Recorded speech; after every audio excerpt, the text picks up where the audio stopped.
Assalamualaikum teman-teman, kembali lagi di channel Simak seputar informasi masa kini.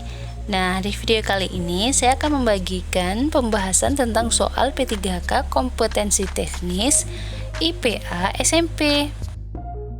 Bagi teman-teman yang baru ketemu channel ini, yuk di subscribe, like, dan share-nya ya. Dan aktifkan loncengnya supaya teman-teman bisa mendapatkan notifikasi video-video bermanfaat lainnya. Langsung saja yuk kita bahas sama-sama. Soal yang pertama, Pak Tony ingin mendapatkan bibit tanaman anggrek yang bebas virus dalam jumlah besar dan dalam waktu yang singkat. Teknik bioteknologi yang dapat digunakan oleh Pak Tony adalah A. Cloning, B. Hybridoma, C. Fusi protoplasma, D. Rekayasa genetika, E. Kultur jaringan.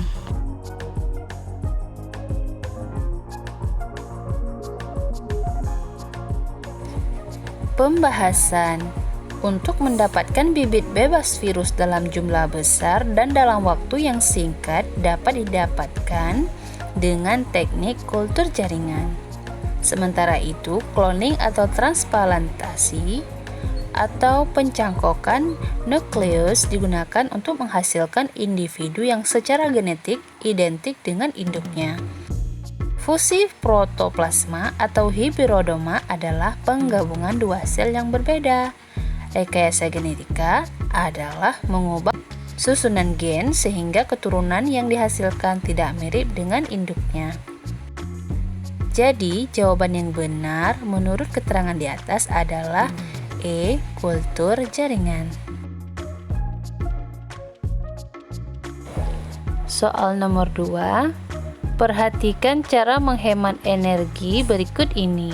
1. Menggunakan lampu pijar. 2. Membuat ventilasi udara.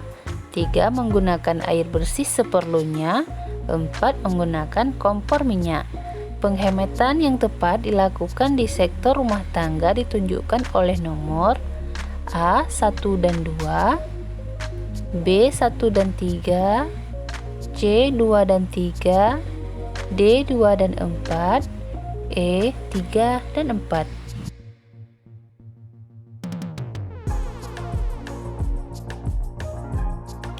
Pembahasan.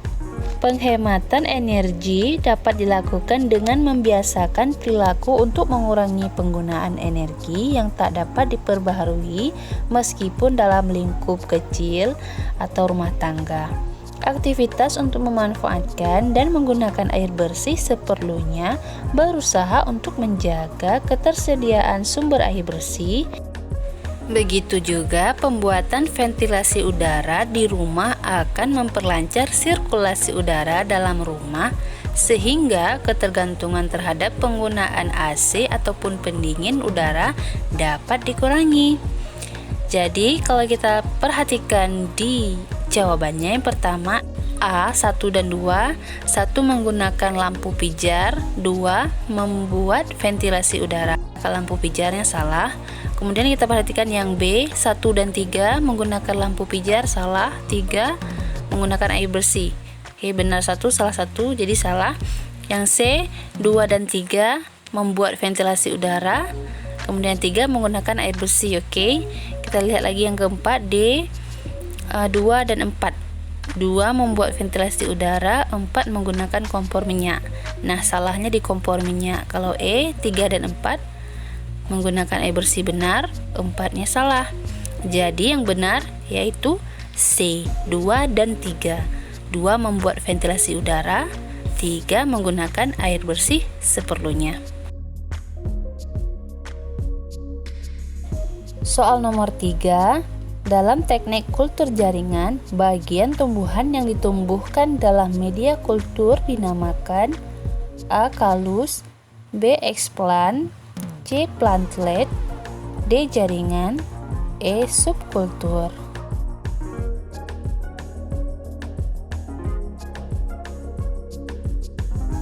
Pembahasan.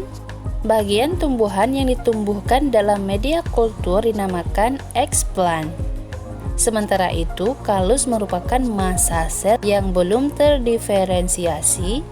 Plantlet merupakan hasil kultur jaringan berupa tumbuhan berukuran kecil yang siap untuk ditanam. Jaringan merupakan kumpulan beberapa sel yang memiliki bentuk dan fungsi sama. Subkultur merupakan cara atau teknik pemindahan eksplant yang telah tumbuh ke dalam medium tanam yang baru. Jadi menurut keterangan di atas yang benar adalah B. Explant. Soal nomor 4. Pada umumnya, implikasi bioteknologi kehidupan manusia bermanfaat untuk meningkatkan kesejahteraan masyarakat. Akan tetapi, bioteknologi juga berdampak negatif dengan hilangnya plasma nutfah yang akan mengakibatkan A. Berkurangnya bibit unggul, B. Punahnya organisme langka, C. Biaya rehabilitasi hutan meningkat, D. Hilangnya daya dukung lingkungan, E. Menurunnya keanekaragaman hayati.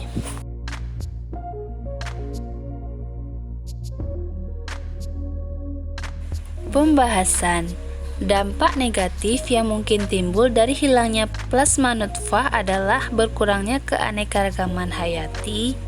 Hal ini dikarenakan penemuan organisme transgenik menimbulkan kecenderungan masyarakat untuk membudidayakan organisme yang bersifat unggul saja sehingga mengakibatkan hilangnya plasma nutfah. Jadi jawaban yang benar adalah E. Menurunnya keanekaragaman hayati. Soal kelima, dalam pembelajaran optik, seorang siswa terlihat antusias dan aktif dalam bertanya tentang bagaimana menentukan panjang fokus lensa dan cermin jenis tertentu. Tetapi hasil pekerjaan siswa dalam soal uraian tentang menentukan sinar-sinar istimewa pada lensa dan cermin hanya berisi coretan. Padahal dalam soal pilihan, hasilnya cukup baik. Berikut ini kemungkinan kesulitan belajar yang dialami oleh siswa. 1.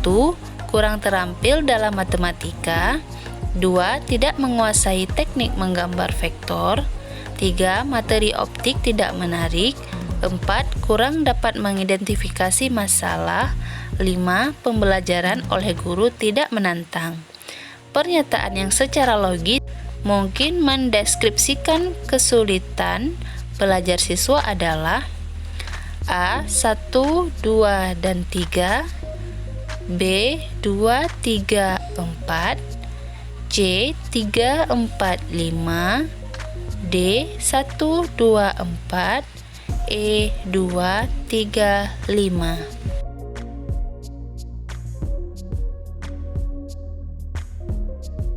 Pembahasan. Pernyataan yang secara logis mungkin mendeskripsikan kesulitan belajar siswa adalah kurang terampil dalam matematika, tidak menguasai teknik menggambar vektor, kurang dapat mengidentifikasi masalah. Jadi jawaban yang benar adalah D. 1, 2, 4. 1. Kurang terampil dalam matematika, tidak menguasai teknik menggambar vektor. 4. Kurang dapat mengidentifikasi masalah.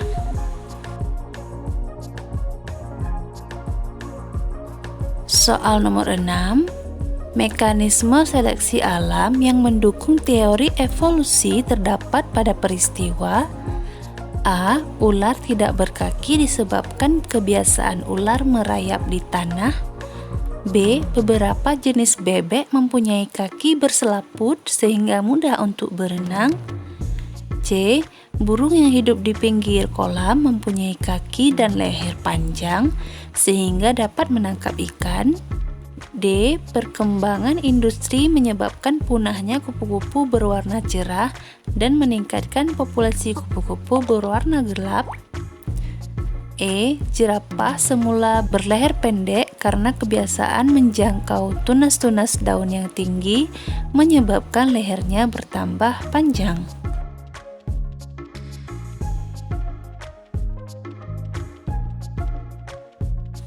Pembahasan. Seleksi alam menyatakan bahwa makhluk hidup yang lebih mampu menyesuaikan diri dengan kondisi alam habitatnya akan mendominasi dengan cara memiliki keturunan yang mampu bertahan hidup. Sebaliknya, makhluk hidup yang tidak mampu beradaptasi akan punah. Misalnya, kupu-kupu bersayap cerah tidak mampu beradaptasi setelah perkembangan industri sehingga kupu-kupu bersayap cerah punah. Hal ini karena kupu-kupu bersayap cerah lebih mudah dilihat predatornya. Jadi jawaban yang benar adalah D. Perkembangan industri menyebabkan punahnya kupu-kupu berwarna cerah dan meningkatnya populasi kupu-kupu berwarna gelap. Soal nomor 7. Penggunaan insulin hasil rekayasa genetika pada penderita diabetes mellitus ternyata dapat menimbulkan dampak negatif bagi kesehatan berupa A. Timbulnya gejala alergi, B. Melemahnya sistem kekebalan tubuh, C. Tubuh tidak dapat membentuk antibodi, D. Tubuh menjadi resistan terhadap antibiotik, E. Kadar gula darah justru semakin meningkat.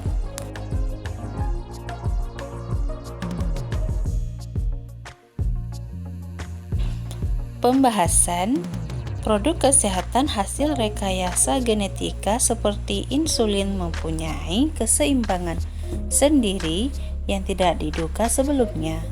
Keseimbangan tersebut tidak sesuai dengan homeostatis dalam tubuh. Hal ini dapat mengakibatkan timbulnya gejala-gejala lain dari suatu penyakit, misalnya terjadi alergi.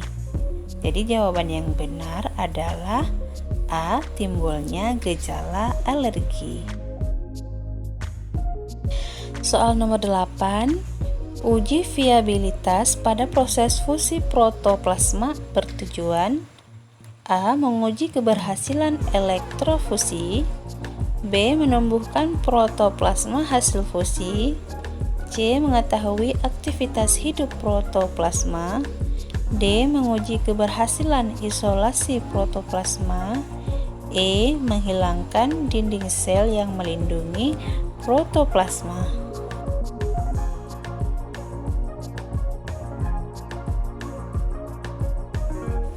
Pembahasan pada proses fusi protoplasma, sel tumbuhan yang telah dihilangkan dinding selnya diuji viabilitasnya untuk mengetahui aktivitas hidupnya. Selanjutnya, dilakukan elektrofusi protoplasma yang telah bergabung menjadi satu diseleksi dan yang baik akan dikulturkan menjadi tumbuhan dewasa. Jadi jawaban yang benar adalah C. Mengetahui aktivitas hidup protoplasma. Soal nomor 9. Cloning masih merupakan kontroversi dalam bidang bioteknologi. Cloning pada makhluk hidup merupakan rekayasa genetika yang dilakukan pada tingkat A. Sistem organ, B. Organisme, C. Jaringan, D. Organ, E. Sel.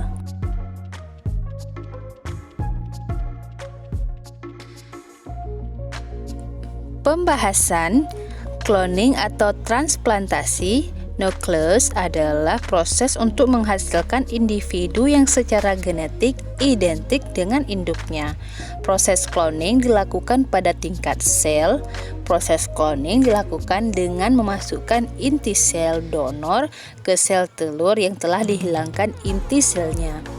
Selanjutnya, sel telur diberi kejutan listrik atau zat kimia untuk memacu pembelahan sel. Jadi, jawaban yang benar adalah E. Sel. Soal nomor 10. Antibodi monoklonal lebih efektif untuk melawan penyakit dibandingkan antibodi multiklonal. Sebab A. Antibodi multiklonal sulit dibuat, B. Antibodi monoklonal membelah lebih cepat, C. Antibodi multiklonal hanya menghasilkan satu antibodi, D. Antibodi monoklonal hanya mampu menyerang satu antigen. Dan E. Antibodi monoklonal mampu mendeteksi lebih dari satu penyakit.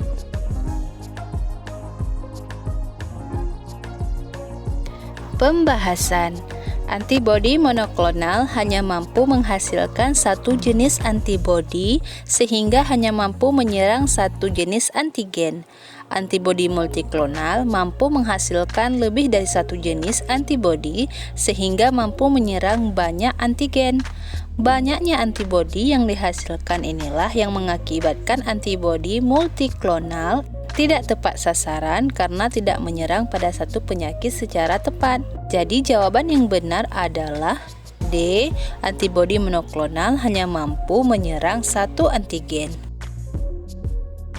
Itu dia 10 contoh soal P3K kompetensi teknis IPA SMP.